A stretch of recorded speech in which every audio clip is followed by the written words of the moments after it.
It sounds a bit absurd in this day and age that companies could order women to wear high heels. Well, apparently they feel they can. And that actually led to an inquiry in Britain and a debate in the British House of Parliament. So it raises the question, could companies here do that? According to one employment lawyer we spoke to, yes and no. Can you be forced to wear heels at a company? Well, like many other things, the answer is really it depends, right? So if you're a shoe model, then I think the answer is fairly obvious, right? And if you're working in a fashion boutique, for example, the same answer, yes, that has a real connection to the job, and obviously you can't do that job without wearing high heels. But in other scenarios, such as working in an office, the employer would basically have to establish that it's what's called a bona fide occupational requirement to wear high heels in the office. And I think they'd have a tough mountain to climb there. Can they dictate you have to wear suits to work?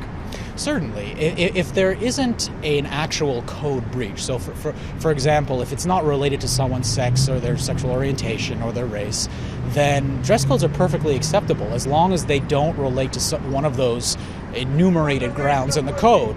So one of those, the one that would be appropriate, that would be tied to the heels, would be sex, gender.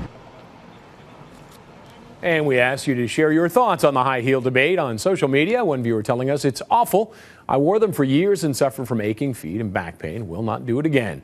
Andrew Smith was in favor of doing away with shoes altogether, saying bare feet only when you work in a yoga studio, no shoes allowed. And Robin told us having to wear steel toes just as bad, no flex in the sole of the foot. Oh, the back and leg pain. Now, as for the debate in Britain, MPs say they have been shocked by the stories they have heard, and they are now calling on the government to tighten the rules so that women would never again be forced to wear high heels.